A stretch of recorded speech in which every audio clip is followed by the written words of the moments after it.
Welcome, brave souls, to the chilling depths of horror in detail. Today we're going to share deep woods horror stories. First story, why my father went into the woods. My father was a careful man, meticulous even.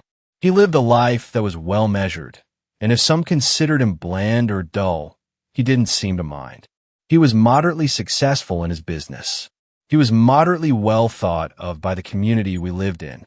When my mother went missing, he was, to anyone that might observe him or inquire, moderately worried and sad. He was the same with me, reasonable, patient, and generally kind in the unfocused way you might expect from a pleasant doctor or taxi driver. A detached civility and courtesy that had more to do with how my father was than how he felt about me. Not that I complained. Even when I was younger, I had enough sense to know so many kids had it worse. When my mother was around, they got along well enough, though he seemed to feed her the same brand of love as me, a bland, almost flavorless thing with an artificial aftertaste. I was 12 when she disappeared, and, as much as I missed her, I was somewhat preoccupied by what would come next, because I had known for some months that occasionally, just every few weeks or so, my father would go out into the woods. It never occurred to me to follow him, or to even question internally why I didn't consider doing so.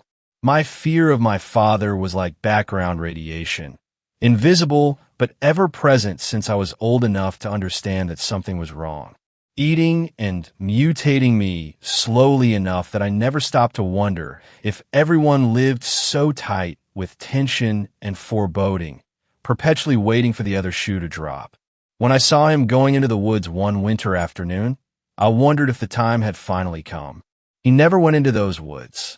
He wasn't the outdoorsy type, as he was quick to point out as he pulled his lips away from dry, polished teeth, and gnawed in that precisely affable manner that he had, a mannequin making the motions of a real man.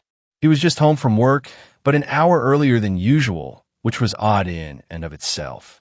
When he parked and turned toward the trees instead of the house, I couldn't help but watch from my upstairs window, heart beating a little faster as a voice whispered to me that this was it. This was it. He was starting to unravel, and now we were going to see the thing that lay behind those placid smiles and cool pats on the back. The thing that made Mom flinch when she heard the door open at night, and made me stay in my room when I was home alone with him. I was terrified, but also relieved, because at least it would be over. Except it wasn't. He went deeper into the woods until I couldn't see him, and after an hour I gave up watching. When he came inside later that night, we didn't comment on his lateness, and neither did he. I went to bed half expecting to wake up to screaming or not at all. But no, everything was fine. It was the same, except that occasionally, just every few weeks or so, my father would go back out into the dark that lay between the trees. That continued until my mother vanished. And after a period of disruption where people searched and questions were asked, our lives went back to a form of normal.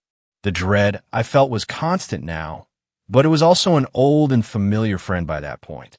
I escaped to school or friends' houses when I could, and TV and books when I couldn't. For his part, my father left me alone past the threshold attention and affection he felt he needed to show. His trips into the woods continued as long as I lived there. As soon as I graduated high school, I moved out and across the state to college. I went home that first Thanksgiving and Christmas, but after that, I never went back. He didn't mind.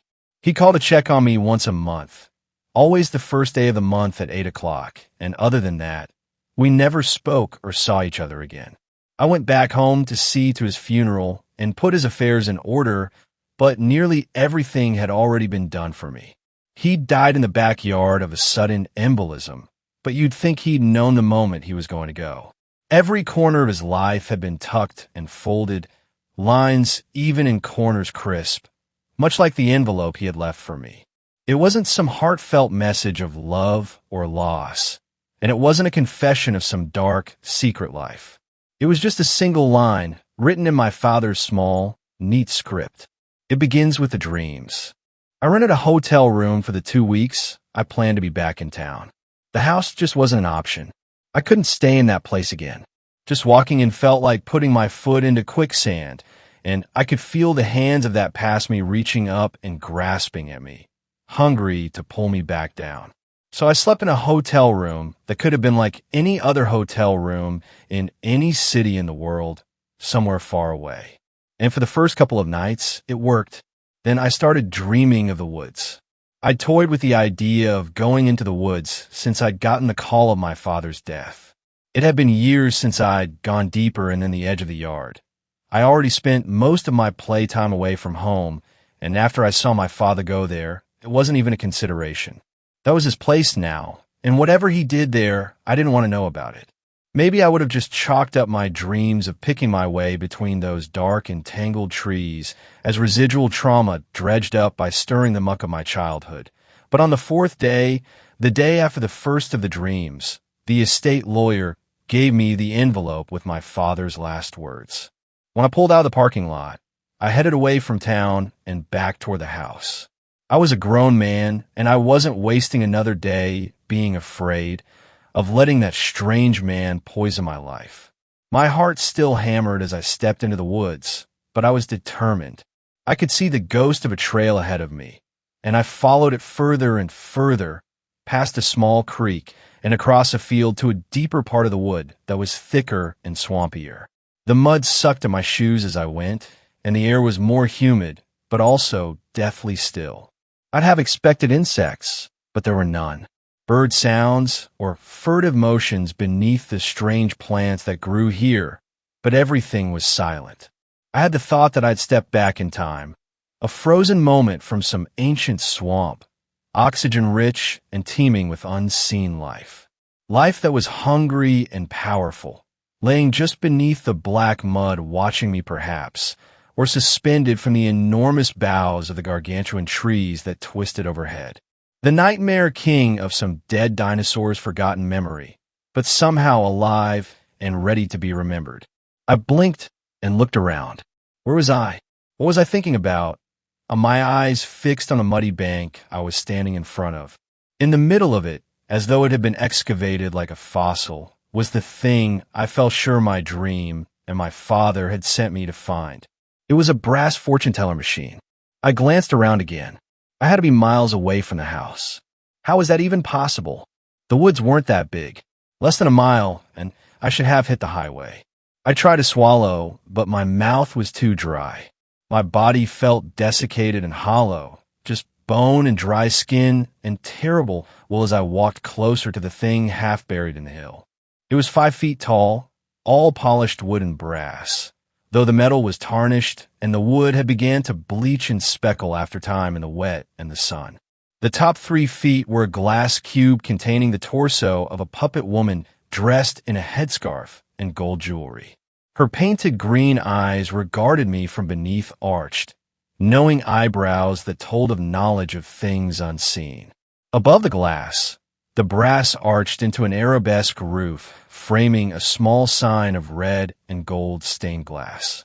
I couldn't read it at first, but then it lit up as a soft violin began to trill from a speaker grill below the fortune teller. I was startled, but I didn't jump or step back. I was transfixed. Looking at the red lettering of the glass, I read the words glowing there. The voice of Aradat. I did let out a small scream when the fortune teller began to move, waving metal arms over a glowing crystal ball resting in front of her. The violin picked up speed, growing louder and more insistent, the insectal trilling of some long-dead song.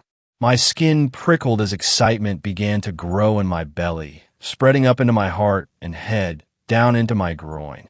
A small tray popped out on the front of the machine, and from it a milky white card jutted out.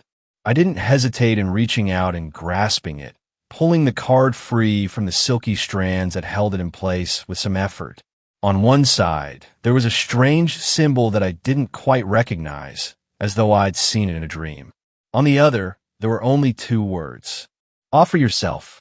I let the card flutter to the mud as I saw motion next to the machine.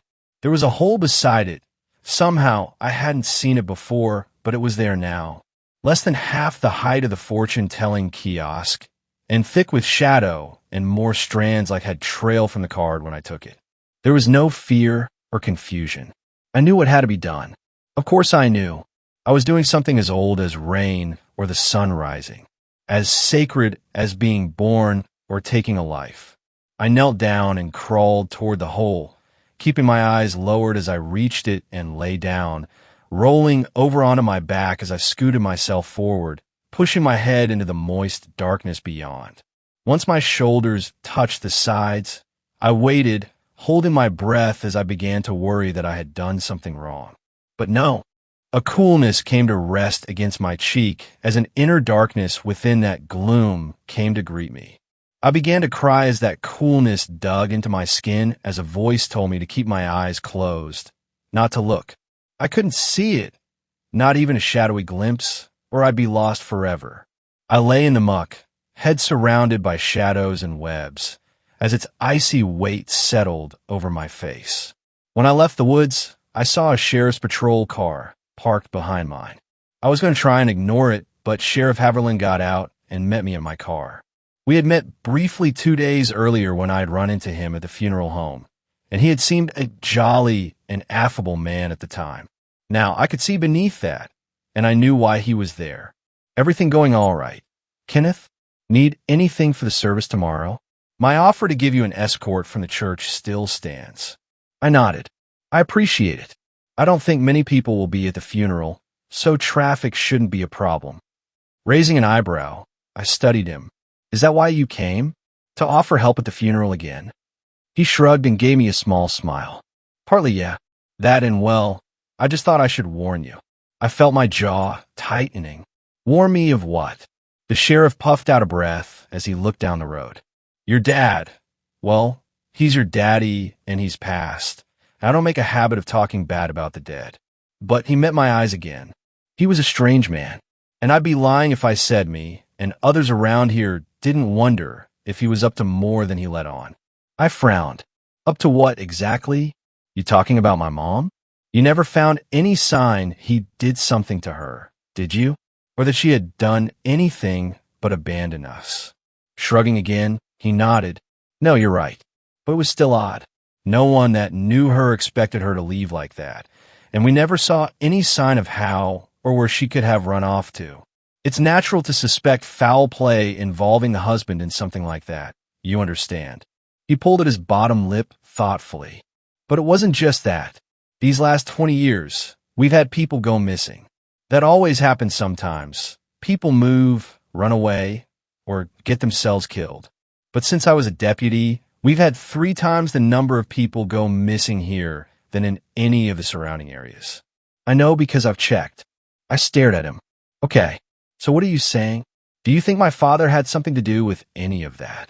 Haverland let out a short laugh. Nah, I'm not saying that. Though I admit I did wonder a few times over the years. He always gave me an odd feeling, your dad. Nice enough fella, but I could never tell what he was really thinking. His smile fell away. You look like him, you know. I didn't see it the other day, but I do now. I glanced past him to the swaying green of the woods. I appreciate the sentiment and the offer of help, but I really do have a lot to do today. Was there more that you needed to tell me? When I looked back at the man, his face was troubled. Just, if you find anything going through your dad's stuff, things that don't belong or don't make sense, something that might belong to someone missing or, well, I don't know. Anything that feels wrong. He swallowed. If you find anything like that, let me know, yeah? I gave him a smile. Not too friendly or happy, but not too cool or hard, as I nodded. Sure thing, Sheriff. I'll be sure to do that. Seemingly satisfied, he stepped back from my car. Well, I'll let you get back to it. I know you want to get done and back to your life. Living in Colorado, right? I paused in opening the car door to glance back at him. I did, yes. But I'm going to be staying here now. Haverland raised his eyebrows. Really? I got the idea the other day you were hot to be done and on your way. What changed your mind? I studied him a moment. You know how it is. The past is a powerful thing. I guess I just realized where I am. A distant wind kicked up behind the man, rustling the trees and pushing him hard enough to make him have to catch his hat. Fumbling with it awkwardly, he looked back at me. Where's that? I sucked in a deep breath. The air smelled rich and thick with a dozen different scents. I smiled slightly at the fear I smelled coming from him. Second story. The woods are deep. The woods are deep, my child. They're deeper than they are wide, deeper than any map could show. If you go in there now, you will not come out yourself. We were afraid that Granny was getting dementia, and statements like that weren't helping her case any. Granny, I've been in the woods loads of times. I've always come out myself. I patted my chest as if to prove it to her. Granny shook her head sadly. The woods are at some times deeper than at others. Now is such a time. That was how my summer started, with those ominous words. Even at age 11, I had the sense not to ask any follow-up questions. It wasn't tact, necessarily, but the desire to avoid a potentially awkward conversation. If Granny were ill, I didn't want to have to experience the symptoms firsthand. Granny had given plenty of mysterious warnings to me in the past. Warnings about boys and what they want from girls. Warnings about the taxman and the G-man. But Granny had never said anything quite like this. Of course, I had no intention of staying out of the woods. It was summertime, which meant unlimited freedom and exploration. The woods were not just 100 acres of trees and rocks. No, they were a universe of secret lairs and hidden temples. The woods were anything and everything my pre-adolescent imagination could concoct. I may not have had many friends in those days, but I had kingdoms full of loyal subjects in the woods. Every day that I was able, I spent in the woods. Sometimes my dad would have chores for me to do instead, but I still conspired to make it to that shady patch of oak trees anytime I could. I would pack a peanut butter and jelly sandwich and a can of Coke in my school bag and head out. I didn't see anything strange in the woods, and by the time July rolled around, I had all but forgotten Granny's words of warning.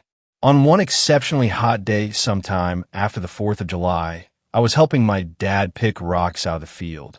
Picking up rocks was perhaps my least favorite activity in the world, and I couldn't understand why we did it.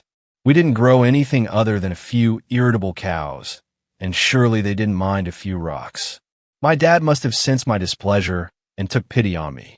Why don't you run off now, April? Go play in the woods until supper time.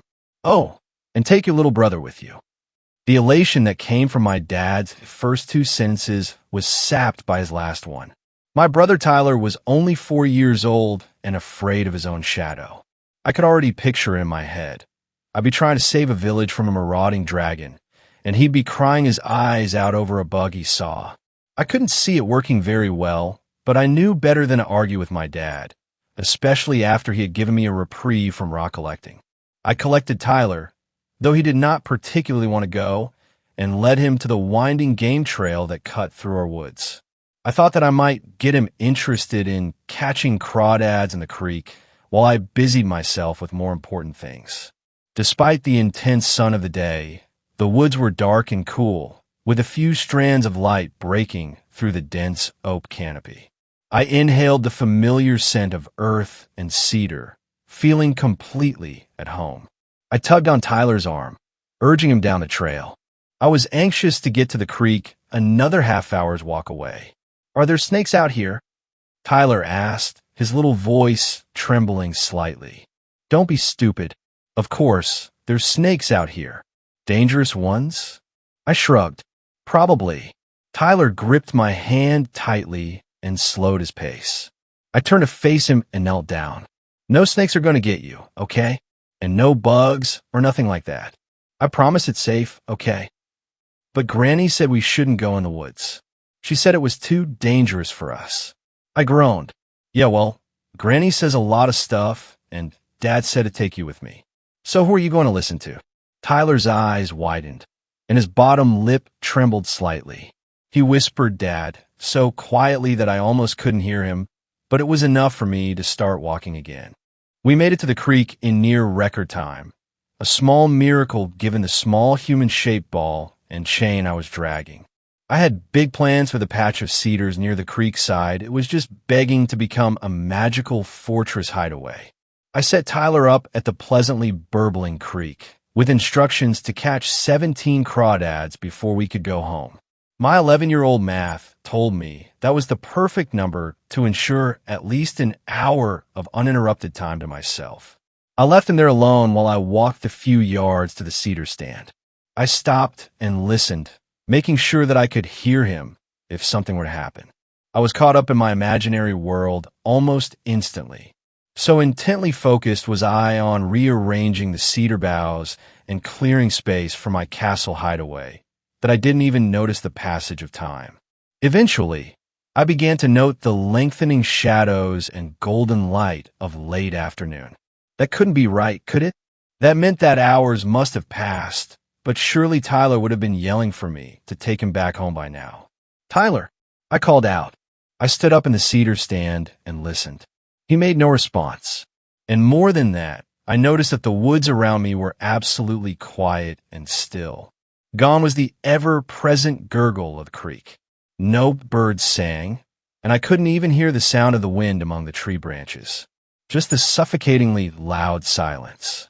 "Tyler," I cried and ran the few yards back to the creek. Guilt and nausea enveloped me. If something had happened to him, and it was my fault, I couldn't even stomach the thought. I was simultaneously relieved and puzzled when I broke through the cedars to the bank of the creek. I had expected to find no one, but Tyler was there, squatting in the middle of the silently flowing water, staring blankly ahead. "Tyler? Tyler, what's going on?" He didn't respond, didn't turn to look at me. "Tyler, it's not funny. I'll tell Dad how you scared me." I approached him in the creek, reaching my hand out for his shoulder. His head turned slowly around to the side to face me. His eyes were wide and his round face had gone ghostly pale. "April," he said in a deeper monotone than his 4-year-old throat should be able to produce. "April, she's out here. She's out here with us." I felt a chill run down my spine. "Let's go, Tyler. Let's get home." I grabbed his hand roughly and pulled him to his feet. I didn't want to scare him, but I had to get us both out of the woods. We half ran, half walked along the game trail, slowing down periodically for Tyler to catch his breath and rest his short legs. Finally, he stopped altogether. "Tyler, come on. You can rest when we get home." He didn't respond, only shook his head slowly and pointed his chubby finger to a spot ahead of us on the trail. I sat down to his level and looked to where he was pointing. The trail curved around a rock outcrop, draped almost entirely in darkness by the early evening shadows. I had passed this spot so many times that I had it virtually memorized, but there was something off about it. I squinted, tried to discern what was different.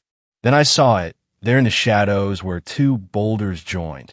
It was a figure, dark and nearly invisible in the fading light. It looked at first like a person sitting down with its knees drawn up to its chest, but that wasn't quite right either. I pulled Tyler close to me. As I sat wondering if it had seen us, wondering if we could escape into the woods undetected, it stood from its crouching position. I could see it clearly then, and I knew Tyler could too. He grabbed a hold of my hand more tightly, but remained silent. The thing in front of us was not a person, at least not in any way that I recognized. It had the general appearance of a woman from the waist up. Bright white, unkempt hair crowned a broad, flat face from which peered out two large yellow saucer eyes. She cradled in her arms what looked at first to be the remains of a coyote, but the bloody collar in the woman's claws indicated that it was a pet dog. I realized then that we had interrupted her feeding. The sight of her blood-smeared face made my breath catch in my throat, and I could feel hot tears begin to well up in my eyes.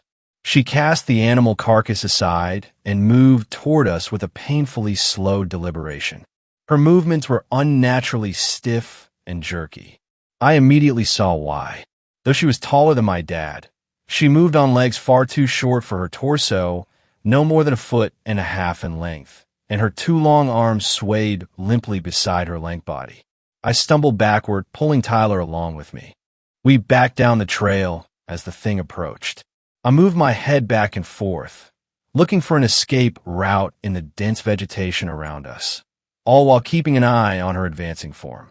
Seeing a break in the bushes next to a fallen log, I roughly pulled Tyler through the brambles and off the game trail. Under cover of vegetation, I crouched, listening intently for the approach of whatever was out there. All I could hear was my own blood thrumming through my ears and the soft, barely perceptible whimpers coming from Tyler. We stayed squatting like statues in the bushes for what felt like hours. I could feel my muscles tense and ache from the position, and I knew Tyler must have been in pain as well. I knew that we could not stay in the woods too much longer. Soon it would be completely dark, and whatever that thing was, we had no chance of escaping it once the sun had set. I turned to Tyler and put my finger to my lips. He nodded, his eyes wide and rimmed with red from silently crying. I held his hand in mine, and together we began to slowly crawl through the bushes. The going was slow due to the sheer denseness of the vegetation. I knew we'd never make it staying in the bushes, not with branches snagging our clothes and thorn bushes tearing at our skin. I planned to avoid the trail until we had cleared the outcropping, then meet up with it again after. That way we could hopefully remain unseen, but still make it home before dark. My plan had worked well up to a point. As we skirted the outcropping, I was relieved to see that no figure stood among the shadows. It looked as it always had, spheres and crags of granite, covered in lichen and moss. I sighed deeply and closed my eyes. In just a few more steps, we'd be clear of it and could run down the trail the rest of the way. I tightened my grip on Tyler's hand, urging him forward toward the trail. I paused and looked through the woods. There was nothing, no movement, no sound. I dropped Tyler's hand and cautiously stepped onto the worn dirt of the game trail. I motioned for Tyler to follow behind. We ran. We ran as fast and as hard as we could. I cast regular glances back at Tyler and slowed my pace when he fell behind. I wished I was strong enough to carry him. I could see the break in the woods up ahead, where our pasture slowly segued into our backyard. I couldn't help but run faster, not with safety so close. I could practically feel the sunlight on my face when I heard Tyler call out behind me. He had stumbled and was crying in a heap on the ground. I was so focused on getting back to him that I didn't notice the movement in the shadows until it was too late. As I reached Tyler, the long-armed thing emerged from the darkness along the trail. She smiled at me, the dried rust-colored blood on her face cracking as she did so. I'll admit, I froze in fear, completely transfixed. She walked toward us while we sat there, in that same awful jerking gait. I could hear my heart pounding as she reached her clawed finger toward Tyler. That's what snapped me back to reality, to the danger before us. I grabbed him and pulled him up as she raked a single finger down the back of his shirt. She followed us as we fled, and though I did not turn around to look at her, I could feel her warmth at my back. We made it to the edge of the woods, and I shoved Tyler forward out into the last dying rays of sunlight. As I moved to join him, I felt a sharp pain in my calf. The creature had lunged at me and ran her claw down the length of my leg. I could see a line of blood forming there as I kicked her away and stumbled out of the woods. I pulled Tyler a safe distance from the woods and held him as we both looked back at the figure retreating into the dense darkness there. The rest of the walk home was short, and I spent it convincing Tyler that he must not tell anyone about what we saw there. I couldn't imagine how much trouble I'd be in if anyone found out, and besides, I thought, who would believe us? As we approached our house, Tyler looked up at me. April, my back hurts. I lifted his shirt and saw that the thing had broken the skin with her claw. A small red welt was raised into Tyler's skin beneath the ripped fabric of his shirt. It's okay, Tyler. It's just a scratch. You'll be fine. April, don't make me go into the woods again. Please. I held him tightly and promised that I never would, as long as I lived. When we got inside the house, Granny was sitting up in her recliner waiting for us. I tried to sneak past her, but she wouldn't have it. April, come here. I obeyed, signaling to Tyler to go get cleaned up without me. Yes, Granny. Why are you so messy? Have you been in the woods? Yes, Granny. But we were just playing out there. We lost track of time is all. She stared at me intently. Child, what have you done? I warned you that the woods are dangerous now. I nodded, trying my best to look appropriately reprimanded. She continued. There's another world, child. It's like our own, but not our own. It has its own rules, and sometimes when everything aligns just so, it sends its people across. I hope, more than anything, that you never encounter such a person. She rocked unsteadily in her recliner and focused her eyes on mine. Child, these other people, they're not like us. They're vengeful and powerful. And once they've marked you, you are theirs forever. Once they've felt you, once they've tasted your blood, there is no escape. Mother, my dad bellowed from the doorway. You're scaring April with your nonsense. He turned to me. Go get cleaned up for supper, kiddo. And Mother, please don't fill their heads with that stuff. That was 15 years ago. I never went back into the woods. Not after that. Tyler died at age 16. He was the passenger in a car driven by his best friend, Jason. Jason had been driving along a dirt road through the woods when he suddenly swerved into a tree. Tyler died on the way to the hospital, the EMTs said. He had spoken just once, painfully moving his broken jaw to say, April, she's out here with us. They asked me if his last words meant anything to me. I said they didn't. I talked to Jason at the hospital. He couldn't stop crying and apologizing. The nurses said he kept asking if the lady was okay. They were puzzled since there was no lady at the scene. I'm so sorry, April. I didn't mean for it to happen. There was this woman just standing in the road. This white-haired lady. I was just trying to avoid her. April, I'm so sorry. I'm so sorry. I don't hold Jason responsible. I know it wasn't his fault. It was her fault. And mine. I let her mark Tyler. I let her mark me. And now I wait. Third story. In deep Appalachia, Halloween night comes with rules. I've lived my entire life in a holler on the outskirts of Wyoming County, West Virginia, deep in the mountains of Appalachia. It's a place so remote most folks don't even know it exists on a map. Just a handful of families and dense, unforgiving woods. This place doesn't have neighborhoods, doesn't have sidewalks, and most definitely does not have trick-or-treaters on Halloween. Halloween isn't a holiday here. It's a test. My family, and the others who've lived here long enough to know, follow a set of rules on Halloween night. It's not tradition or superstition. It's survival. Those who didn't follow the rules didn't live long enough to tell anyone about it. Our rules aren't just about keeping doors locked or avoiding dark places. They're specific, with reasons rooted in events we don't talk about. My dad always said they came from my great-grandmother's time, when people came to these mountains from Scotland and still believed in the old ways. Whether it's spirits or something else that's out there, or things just too old to name, Halloween night here has always been a game of life and death. And each rule existed to give you just enough of an edge to make it through till morning. The first time I broke a rule, I learned why they exist. And I'll never forget it. Every October, around the second week, the rules went up on the fridge.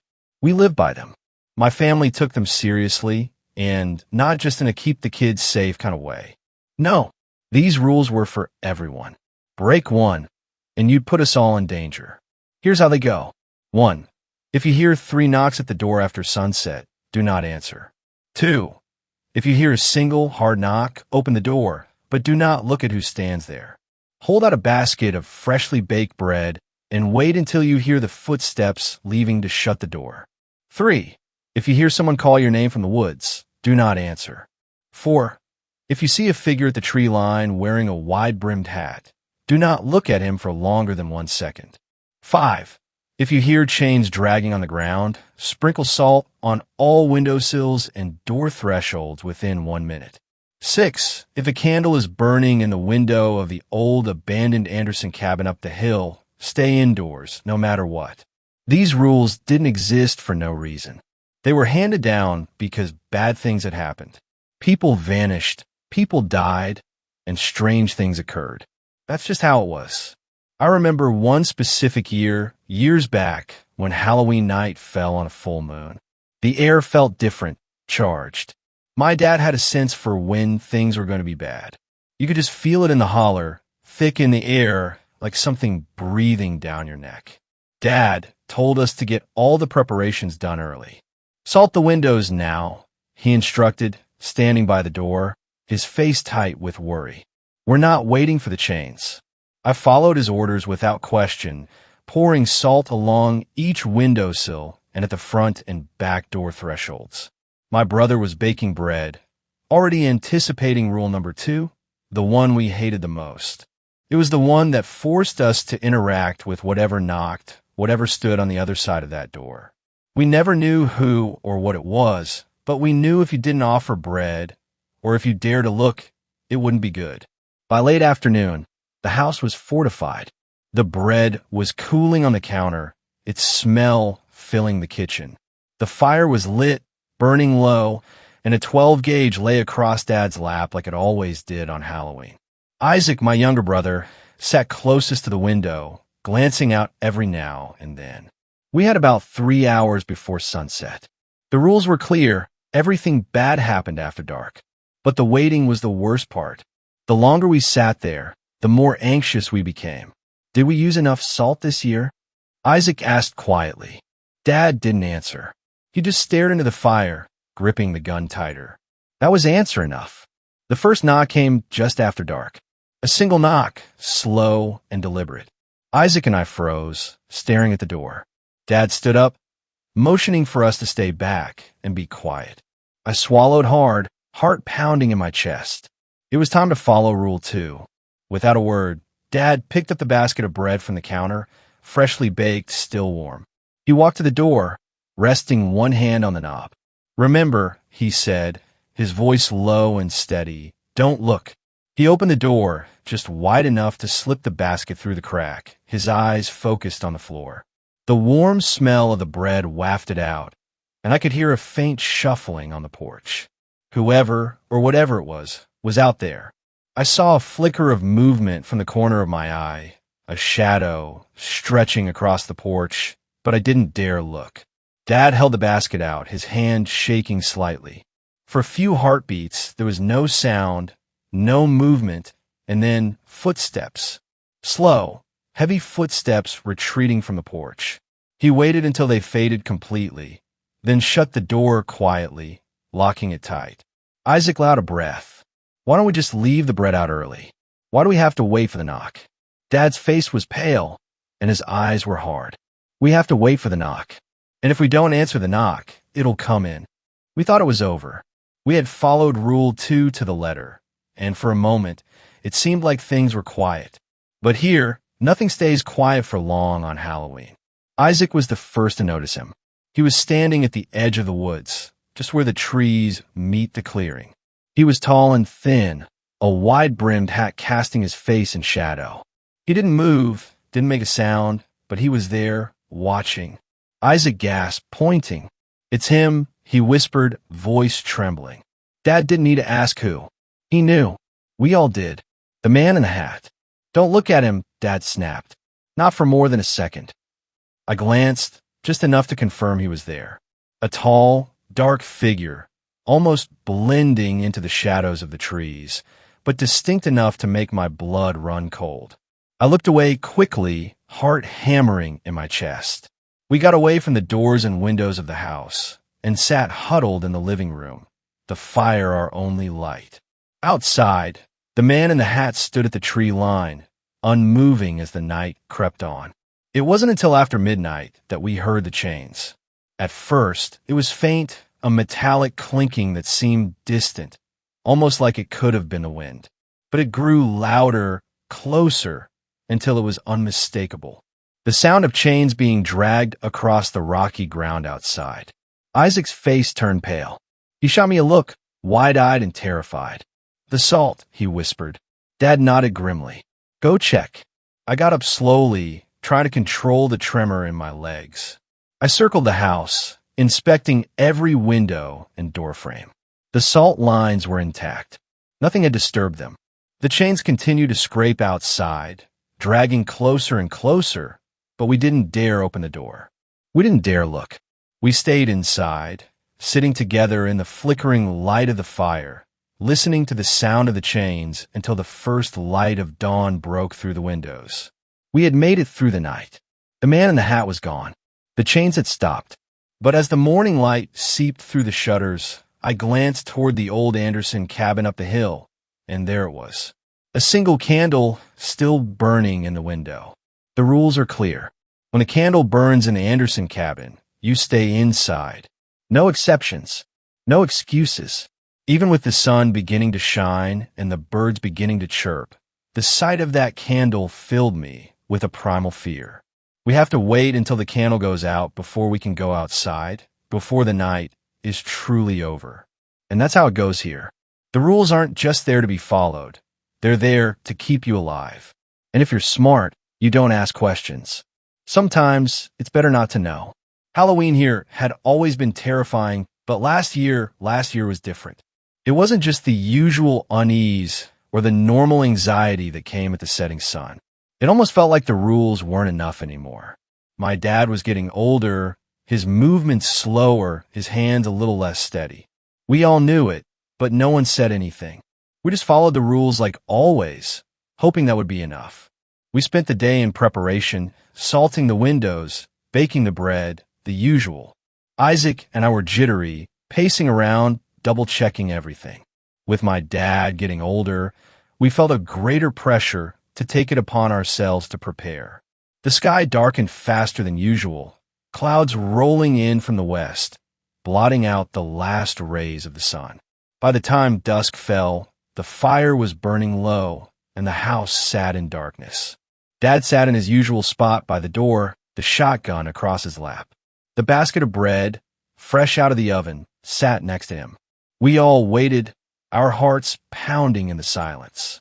I kept glancing at the windows, expecting to see the figure in the hat or hear the drag of chains. And then it came. A single knock, loud and deliberate. Dad stood up, just like every other year. "Stay put," he muttered, picking up the basket with his trembling hands. His face was pale, but his voice was steady. Isaac and I exchanged a nervous glance as Dad approached the door. As always, I stared at the floor, focusing on the sound, crackling fire, and trying to block out the sense of dread that had settled in my gut. He opened the door a crack, just enough to push the basket through without seeing whatever waited on the other side. But this time, something went wrong. As Dad leaned forward, he knocked the basket against the doorframe and lost his grip. The bread tumbled out, scattering across the porch. The sudden movement, the noise, without thinking, I looked up. I looked at it, and I saw it. It wasn't a man. It wasn't anything I could name. It stood hunched over, far too tall to be human. Its limbs were unnaturally long, its skin pale and stretched tight over bones that jutted out at odd angles. Its face was sunken, like a skull with pale white skin pulled tight over it, and its eyes were wild and wide, too wide, like it didn't have eyelids.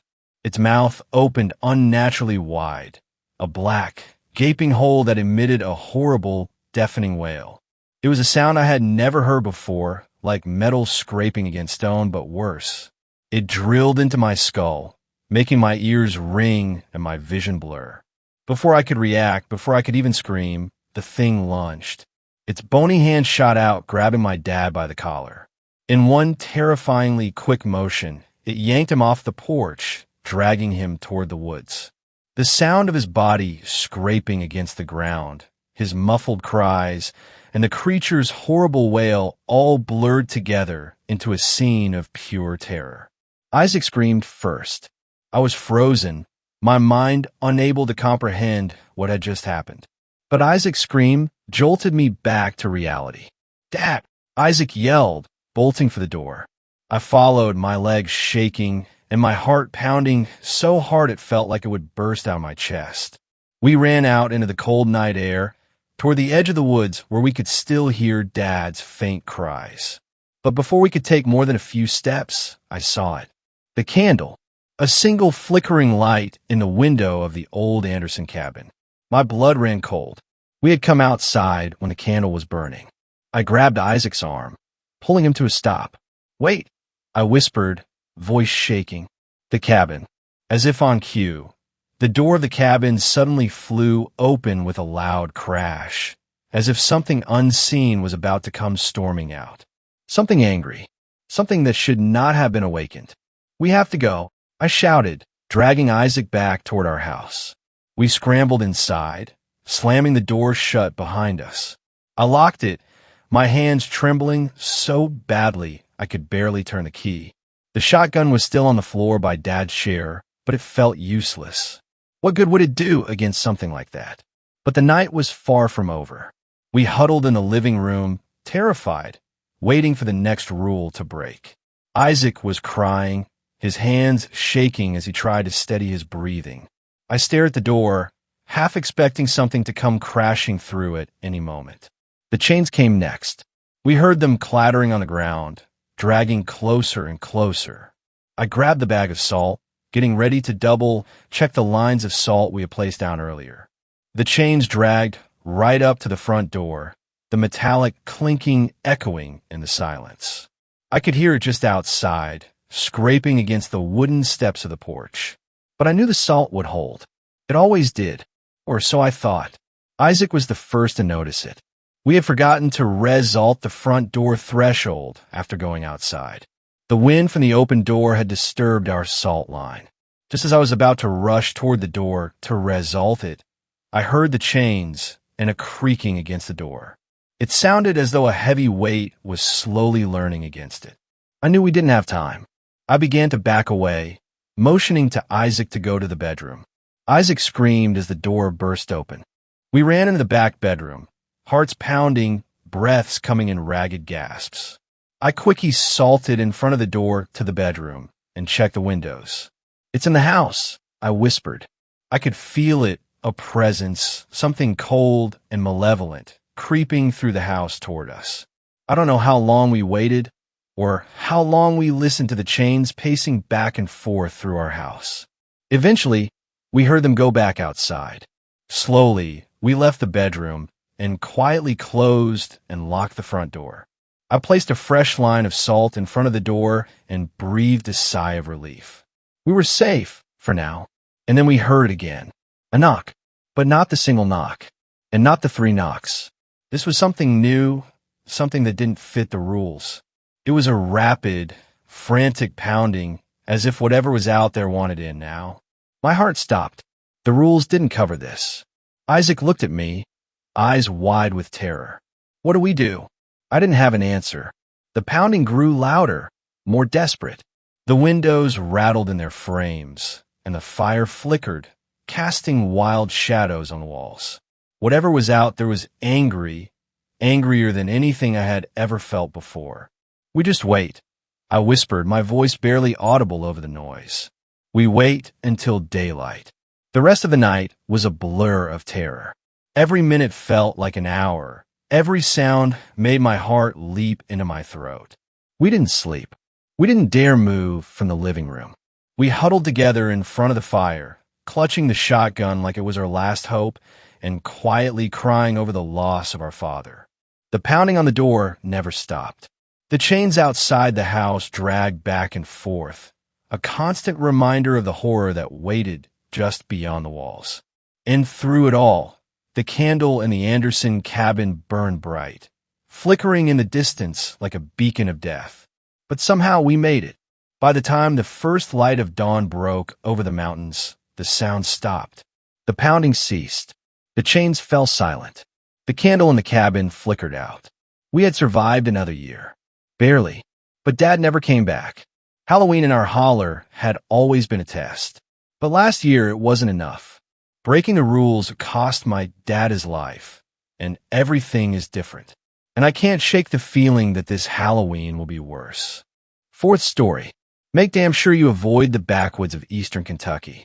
Driving through the backwoods of eastern Kentucky in the dead of night is the most terrifying thing I've ever done.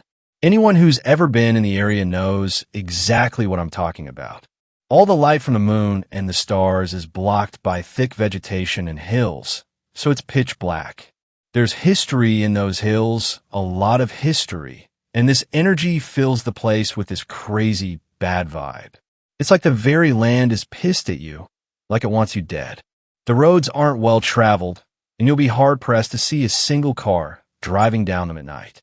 Cell service out there is, at least for me, spotty at best, non-existent at worst, and you pray to whatever you believe in that your car doesn't break down, knowing full well the folks who live smattered across the hills are isolated, private people, knowing that they wouldn't be very happy seeing you wandering onto their property in the dead of night. None too happy at all. It's what my mom calls bad country, one word. She always told me to avoid the area if I could, saying that I'd likely be murdered or worse out there. And I've heard the stories too. Stories about people getting out of their car to help a stranded motorist, only to be ambushed, robbed, kidnapped, and are murdered. Stories about strange lights and ghost killers and vanishing hitchhikers and crazy inbred hillbilly families. There are said to be hundreds of unreported deaths out there, people just vanishing off the face of the earth, never to be seen again. I've always avoided driving through those hills, but one night I found myself driving straight down KY 52S instead of I-75S, straight into those hills, straight into their darkness. Around midnight, I got a message from my mom that my dad had been taken to the hospital and that his condition was serious. I immediately jumped out of bed and into my car, despite my mom telling me to wait until morning to drive down. I lived up in Richmond at the time, while my parents were down in Hazard. It's a little under a 2-hour drive via I-75S and a little over 2 via Kauai 52S. That night, though, I-75S was closed due to an overnight bridge reconstruction project, so I had to take Kauai 52 southbound, and it goes through some pretty gnarly bad country. I figured nothing would happen, that it'd be a smooth, yet anxiety-ridden 2-hour-ish trip, but there was this dread I couldn't shake boiling up in my gut, urging me to wait until morning. But I didn't. I couldn't. I had to see my dad. I got from Richmond to Irvine just fine, driving the winding road and hilly terrain with ease, going faster than the speed limit. It was from Irvine to Jackson that things took a turn for the worst. First off, it was dark, really dark, and even with my brights on, they still only barely lit up the surrounding area. The constantly curving roads didn't help either. I found myself slowing down, having to navigate through the dark around the switchbacks and turns, inclines and depressions, hoping to God I didn't run off the road or hit an oncoming vehicle. And the dread was at the forefront of everything now. Sure, it could have been exacerbated by worry for my dad, but there's something about those hills, something evil, and I was really afraid. The radio was dipping in and out, so I put in a CD-DO and tried to drown out the fear with music, but after the first song, I turned off the stereo completely and drove in silence, all my senses on high alert. It felt wrong. It felt like I was being watched. Every so often, I would see a light flash in the woods like campfire, but brighter. And I swear at one point between Crystal and Beattyville, there was this pale and hairless and huge humanoid running after my car next to the road. Swear I saw it in the rearview mirror. It disappeared into the darkness and the trees when I braked and spun around in my seat. 30 minutes out of Beattyville, I saw a kid. He was wearing a yellow shirt, blue shorts, and a red jacket, hood up, colors that reminded me of Superman. He wasn't wearing shoes. That bothered me. I flicked my brights down to their normal strength and slowed to a crawl, wondering what the hell this kid, who looked to be under 10, was doing out in the middle of bumfuck nowhere. I made sure my doors were locked, cracked my window, and asked him if he was okay as I rolled toward him. He didn't respond. I glanced down at my phone. No service. Shit. I asked him if he was okay again, and he looked up at me quickly, making his hood fall down. He was crying. I slowed to a stop, and he immediately ran over, sticking dirty fingers into the crack of my window, pounding on the door. He was screaming something about how they were hunting him, and that they were going to let the monster eat him, and they were watching us now, waiting just beyond the darkness. At this point, I was seriously freaking out, and I might have been screaming too. I tried to roll my window up while trying not to hurt the kid, but he wouldn't release his grip on my window. I think he was trying to break it. A bright light flashed onto us, and the kid screamed even louder, let go of my car, and began running down the road, back towards Beattyville. And I'm ashamed to say I took off. I was afraid I was going to die and become another statistic of these hills. In my rearview mirror, I watched as what looked like 3 men in hooded robes ran out onto the road. The spotlight one of them was holding was trained onto my car and hit the mirror at an angle that blinded me, but it looked like the other two were going after the kid. I blinked and looked back towards the road, speeding like a bat out of hell. I pulled off in Jackson and drove straight to the police station. Two detectives and an FBI agent who happened to be in town working with a liaison listened to me with grave faces. When I was finished, the FBI agent thanked me, then told me that a kid had gone missing the day before from a Bible camp near the Kentucky River. He said that's why he was in town in the first place. Apparently, the kid and his friends were out playing hide and seek in the woods in broad daylight when he just disappeared. He was wearing yellow, blue, and red like Superman. The strange thing is his footsteps just stopped, and his shoes were still there. It was like he was lifted off the ground by air. It was weird. Half a dozen cop cars with twice as many cops, the agent, and a search and rescue team were dispatched to the area within minutes after me reporting what I'd seen. I drove to a local diner and ended up staying in Jackson until morning, making the 40-ish minute drive down a hazard after the sun rose. After hearing why it took me so long to get down there, my mom was beside herself with panic, but was also glad I was okay, telling me I did what I had to do to survive, that I was brave and wasn't a coward. My dad ended up making a full recovery. If you're wondering if I do feel like coward, if I regret not letting that kid into my car, the answer is a resounding yes, I am. It haunts me to this day, but I don't know what would have happened if I stayed there any longer, and I don't know if either of us would have made it out alive. No trace of the kid was ever found. Fifth story. The woods are deep. The woods are lovely, dark and deep, but I have promises to keep and miles to go before I sleep. Miles to go before I sleep. Miles to go before I sleep. The poem echoed in my head as I walked down the quickly darkening forest path. Miles to go before I sleep. I wasn't sure why the poem had woven its way into my thoughts, but it had, and I wasn't sure why I was beginning to feel uneasy, but I walked that path every single day. The uneasy feeling wrapped itself around me gently, so that I didn't even recognize my feelings until it was too late to stop them from coming on. The path was blanketed in fallen red and yellow leaves and dried pine needles, and each step I took made a soft crinkling and rustling. Each step made me uncomfortable. Each step filled me with a strong urge to peer wildly over my shoulder. I tried to push the feeling away, but it wouldn't leave. I stopped walking and closed my eyes, sucking in a deep breath and blowing it out loudly. I ran my hands over my face and opened my eyes again, full of resolve to shake my silly feelings away and keep walking. The trail that I walked down was well known as it ran from the high school to a popular subdivision. My dad lived near the high school, and my apartment is just outside of the subdivision, hence my frequent use of it. Every day after work, I took the bus to my dad's house to check on him, clean up a bit, cook him dinner. He'd been lonely and out of sorts ever since my mom passed away a few years prior. Every day after visiting my dad, I would use the trail to get home.